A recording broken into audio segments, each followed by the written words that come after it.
दोस्तों, आज की कहानी है पति देव मुझे अपनों के बीच जाना है। दोस्तों, कहानी शुरू करने से पहले अगर आपने हमारे चैनल को अभी तक सब्सक्राइब नहीं किया हो तो कर लीजिए ताकि आपके पास पहुंच सके हर नया वीडियो।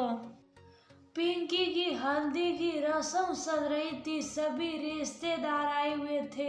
हंसी खुशी और ठाके घर में लग रहे थे। सुनिधि ये सब वीडियो कॉल में देख रही थी।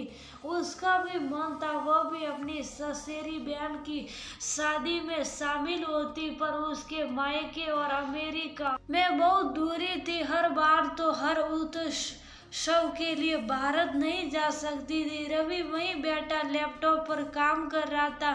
उसने सुनिधि की भरी हुई आंखें देखी तो उसे भी महसूस हुआ कि सुनिधि और वह अपने परिवार रिश्तेदारों से दूर रहकर बहुत खुश हो रहे हैं। उनके जीवन में ये छोटे बड़े उत्सव आते ही नहीं है। जब भी किसी की शादी हो, सगाई हो, मुंडन, जन्मदिन की पार्टी, जन्मोत्सव हो, वह दोनों बस वीडियो कॉल पर ही अटेंड कर पाते हैं। फिर कई दिनों तक वहां की रिश्तेदारों की चर्चा करते हैं। कुछ दिनों बाद सामान्य दिनचर्या में आते हैं। वहाँ फिर कोई उत्सव या पारिवारिक कार्यक्रम हो जाता है। रवि के परिवार में दो ताऊ जी, दो सासा जी है, बुआ और मौसियों से भरा पूरा परिवार है। उनके बच्चे हैं, उनकी शादियां होती रहती हैं। इतने बड़े परिवार में कुछ ना कुछ चलता ही रहता है। केवल घर की दो शादियों में ही रवि और सुनिधि शामिल हो पाए थे। इधर सुनिधि के मायके का परिवार संयुक्त परिवार था। 4 सासाओं और 5 बुआओं का लंबा चौड़ा परिवार था। सुनिधि के मायके में भी पारिवारिक कुछ ना कुछ चलता ही रहता था। कभी शादी, 8वें की पूजा, कुल देवी की पूजा, हर छोटे बड़े त्योहार पर सब मिलते थे और सुनिधि दूर से ही बस वीडियो कॉल पर देख लेती थी। सुनिधि और रवि के एक बेटा 8 वर्षीय और एक बेटी 5 वर्षीय है। वो भी अपने रिश्तेदारों और परिवार से दूर है। सुनिधि ये देखकर भी सहम जाती है कि उसके दोनों बच्चे अमेरिका संस्कृति में ढल रहे हैं, वहीं की बोलचाल और फैशन में ढल चुके हैं। वो भारतीय संस्कृति और त्योहार वहाँ भी मनाती है, पर त्योहार मनाने का असली मजा तो परिवार के साथ में ही आता है। रवि कल पिंकी की शादी है और हमेशा की तरह हम वीडियो कॉल पर ही देखेंगे। रवि, मुझे पिंकी की शादी में जाना है। चलो यहाँ से, मुझे भारत जाना है। मुझे अपनों के बीच जाना है, उनके सुख दुख में शामिल होना है। यह पैसा है, आजादी है, शान शौकत है, पर हमारे अपने नहीं है। ये कहते कहते सुनिधि सुबकने लगी। रवि प्यार से सुनिधि को गले लगाकर शुभ करता है। तुम ही अमेरिका आना चाहती थी, यहाँ की जिंदगी तुम्हें लुभाती थी। अपने परिवार और रिश्तेदारों में तुम्हारा मान सम्मान बढ़े और तुम सबसे ऊपर रहो, ऐसी तुम्हारी इच्छा थी। मैंने तो कंपनी के अमेरिका के ऑफर को ठुकरा दिया था, पर तुमने जिद करी थी और हम आ गए। आज मन की बात कहूँ, मैंने यहाँ आकर बहुत कुछ खोया है। मैं सदा ही परिवार और रिश्तेदारों के बीच में पला बढ़ा हूँ, या मुझे भी अकेलापन सालता है। अब तुम सोच लो, यहाँ से जाओगी तो तुम बहुत कुछ खो दोगी। उस दुनिया में वापस जाना और तालमेल बिठाना मुश्किल होगा। रवि ने सुनिधि को आगाह किया। मुझे पूरा भरोसा है, अब समझ में आया है कि अपने और परायों के बीच में क्या अंतर होता है। सालों ऐसी जिंदगी जी ली, पर अब अपनों का साथ चाहिए। मैं चाहती हूँ मेरे बच्चों की परवरिश भारत में अपने परिवार और रिश्तेदारों के बीच में हो।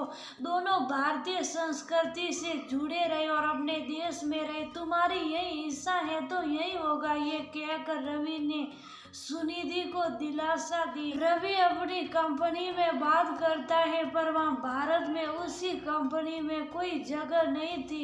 ये सुनकर सुनिधि मायूस हो जाती है। वो कहती है कि आप कंपनी चेंज कर लो, थोड़ी सैलरी कम मिलेगी तो भी चलेगा, हम अपनों के बीच तो रहेंगे। रवि 7-8 महीने से कोशिश कर रहा था, आखिर एक मल्टी नेशनल कंपनी में उसकी जॉब लग गई। सुनिधि ने भगवान का बहुत बहुत धन्यवाद किया। वह पिछले काफी महीनों से भारत जाने के लिए ईश्वर से प्रार्थना कर रही थी।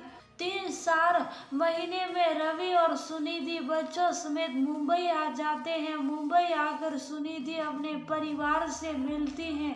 रवि भी अपने परिवार और रिश्तेदारों के बीच काफी सहज महसूस करता है। रवि के आते ही रवि के माता पिता की बूढ़ी हड्डियों में फिर से जान आ जाती है। उन्हें विश्वास ही नहीं होता है कि परदेश गया बेटा वापस आ गया है। पोते पोते और बहू बेटे के आने से उनके घर का खालीपन दूर हो गया।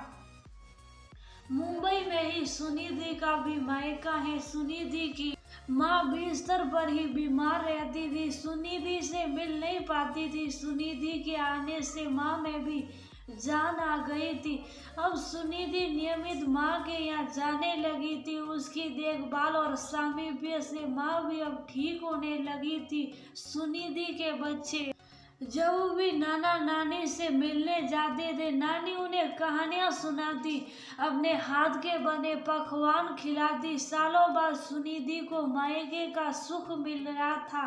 रक्षाबंधन का त्योहार आया। रवि की बहन हमेशा तो राखी भेज दिया करती थी, पर उसने इस बार भाई की कलाई पर राखी बांधी तो रवि की आंखें भर आई। रवि ने सभी बहनों और बुआओं के साथ रक्षाबंधन का त्योहार बड़े ही धूमधाम से मनाया। सालों बाद सुनिधि ने भी अपने भाई की कलाई पर राखी बांधी तो उसके दिल को भी सुकून मिला। बरसों बाद अपनों का साथ पाया। राखी, दिवाली, होली, हर छोटे बड़े त्योहार में अब रवि और सुनिधि जीने लगे थे, क्योंकि त्योहार का असली मजा तो अपनों के साथ ही आता है। इसी बीच रवि की मौसी की बेटी की शादी थी।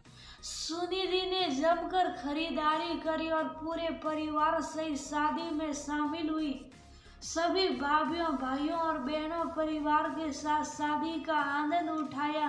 रवि वीडियो कॉल करके शामिल होने में मजा नहीं है। जीवन का असली सुख तो परिवार और रिश्तेदारों के बीच और साथ रहने में है। हमने अमेरिका छोड़कर कुछ खोया नहीं है, बल्कि यहाँ आकर अपनों के बीच बहुत बहुत पाया है। हम भी अपने देश की परंपराओं, संस्कृति, परिवार से जुड़े रहेंगे और हमारे बच्चे भी यहीं ढल जाएंगे। वो देखो, दोनों बच्चे अपने सभी भाई बहनों के साथ मस्ती कर रहे हैं। रवि सुनिधि को देखकर खुश था कि देर से ही सही सुनिधि को परिवार और रिश्तेदारों की महत्ता पता तो चली। उनके बिना तो जीवन ही नहीं बिताया जा सकता है।